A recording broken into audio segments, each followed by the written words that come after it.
Hey, what's up, everybody? I'm Mike Lindsley. Time for another ML Sports Platter video here via IGTV, Facebook Live, and of course, YouTube. You can follow me on Twitter at Mike L Sports. Get me on Snapchat and Instagram, of course, Mike L Sports 1979. I got a lot of different backgrounds going on. Haven't quite figured out the entire man cave thing with my banners in the background. I might be calling in some help for that, by the way, and redoing a few things. Things are going to look a little different, hopefully, in 2019. Don't forget to visit pinstripepassion.com as well for my baseball and Major League Baseball commentary.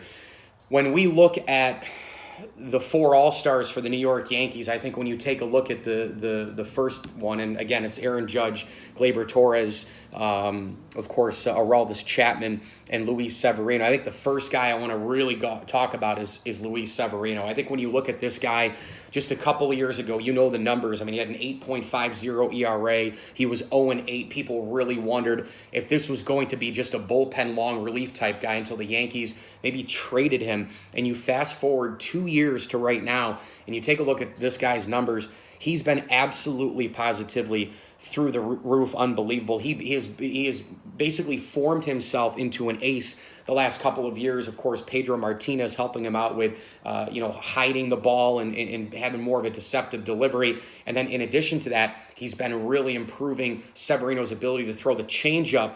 And now Severino was dialed in with about 3-4 different pitchers. Before, it used to be the fastball, 2-4 seam. On occasion, the slider could get people out, but he didn't have another complementary pitch. So everybody knew that off-speed pitch in the slider was coming. Now it could be changeup on 0-1. It could be then slider and then back to the changeup. It could be 2-seam fastball, changeup, slider, 4-seam fastball. And then his fastball has also had an uptick in velocity as well. I think because of delivery, because of motion, because of a lot of things. When you look at Luis Severino, you look at his numbers right now, I don't think there's any pitcher in Major League Baseball who really has to do as much as Severino because the back end of the rotation for the New York Yankees is just not good. CC Sabathia, yes, he keeps turning back the clock, but how many times can he really do that? He will hit his limit, I think, at some point. Masahiro Tanaka is still battling back to 100% to get into the rotation. Jordan Montgomery's been gone for the whole year. Domingo Germán's a question mark. Loaiziga was up. Now he's down. Sonny Gray is the biggest joke on the planet. So when you take a look at Luis Severino, the pressure is there because he's not Corey Kluber, who has Trevor Bauer after him and then Carrasco after him and Clevenger after him. He doesn't have that in his rotation. He's not, Justin Verlander, who if he goes out and has a bad game, the entire team can pick him up in terms of the pitching staff. You can go Garrett Cole. You can go Dallas Keuchel. You can go Lance McCullers. You can go Charlie Morton, who this year has been throwing between 95 and 100 miles an hour. So you take a look at Luis Severino. I think he's done such a good job that I would put him at number one. Again, it's only the halfway mark and all that. We still have 80-some-odd games to go. But Severino right now, 14-2 with a 2.12 ERA. He has 123 innings pitched, and get this, 143 strikeouts. His whip is under 1, and the average opponent average is below 200. I mean, the guy has been really, really pitching well and deserves a chance at the All-Star game, and he will be in the nation's capital next Tuesday for this game. Now, again, I would caution people, to think that, he's going to pitch any more than one inning. This guy should only pitch one inning, if that. Remember, the last time he was in an All-Star game, did not get a chance to go out there and pitch as they went into the late innings and all the rest. So, should be very interesting for Luis Severino. I would also tell you, the other three guys for the New York Yankees, Gleyber Torres. I mean, you look at April, May, you look at how many Yankees were struggling. Gleyber Torres, along with Miguel Andujar, who made a case, I thought, for the All-Star game, not on it, but made a very strong case. You take a look at Gleyber Torres, he and Andujar carried the Yankee lineup when basically a lot of guys were ice cold. I mean, Gregorius started to get ice cold. Judge had a bad slump. Sanchez was slumping before the injury. Greg Bird hasn't really done anything all year. He had a couple of splash home runs, of course, against the Mets. The thing that you have to realize here against the Red Sox, the thing is you have to realize with Gleyber Torres, and this is why I think he's an untouchable guy. I know it's easy for a Yankee fan to say, if you trade him for Jacob deGrom right now or Madison Bumgarner, if they were willing to do so, either team, the Giants or the Mets, and you could guarantee me a World Series right now, I would do it.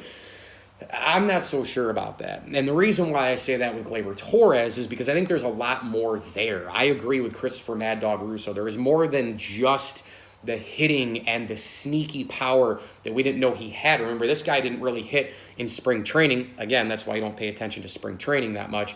But his power is sneaky. He hits for average.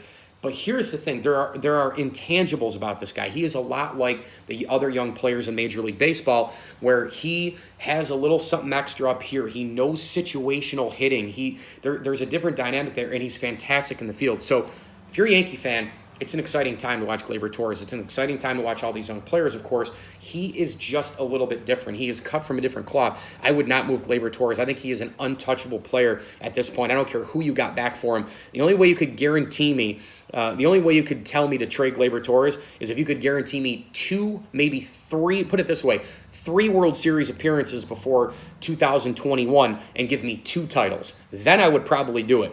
But if you can't guarantee me that, I would never do it. And let's be honest, you can't guarantee anything in pro sports. Let's move on to Aroldis Chapman. While this guy makes me shit my pants every single time he takes the mound, he has been pretty darn good. 24, 25 save opportunities have been closed. The guy's ERA is low. He's super intimidating. He makes me sweat a little bit because, well, let's face it, he's sweating an awful lot. Is there any baseball player who sweats more, by the way, than Aroldis Chapman? But he goes around the mound, he's moving the cap, he's got all the tattoos on his neck, and he's sweating like crazy. But the reality is he is super intimidating. He's been blowing people away. He had a couple of spots in the beginning of the year and then carried him on to maybe around May. But boy, this last 2 months, he has been absolutely on fire. Lights out type guy. He's been used multiple days in a row. And he's also a guy who the Yankees have counted on in spots where other relievers have either been injured or struggled. Look at Dellin Betances where he was. Look at Tommy Kahnle with injury. Look at David Robertson always having to dance out of his own situations. Aroldis Chapman comes on and seems to be the most sure thing. Dellin Betances has been pretty good the last few weeks as well, but Betances struggled in the early going. So a nod, a tip of the cap to Aroldis Chapman and his nod to the All-Star game.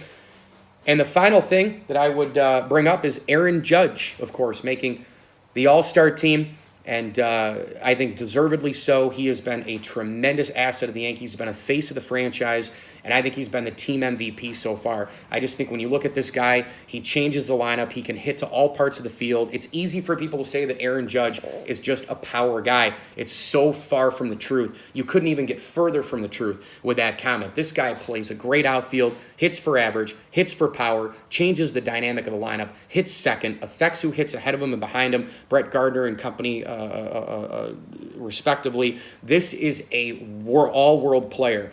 And remember, this is not year 1 anymore for Aaron Judge. This is now, moving into the early stage of his Yankee career here where the pressure continues to mount because of the face of the franchise, because of what he's doing from an endorsement standpoint, from the demand of winning in New York City, the judges' chambers, you name it.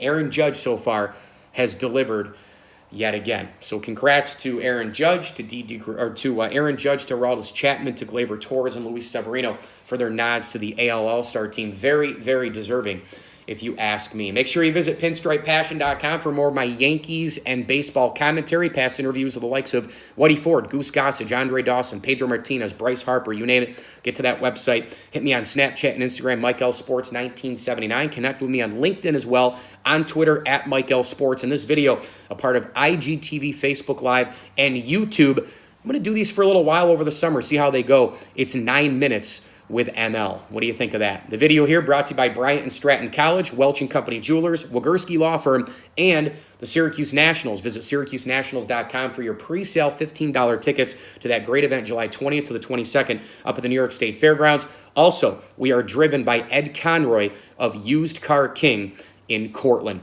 I'm Mike Lindsley, 9 minutes with ML. Thanks so much for watching, and as I always tell you, enjoy the games.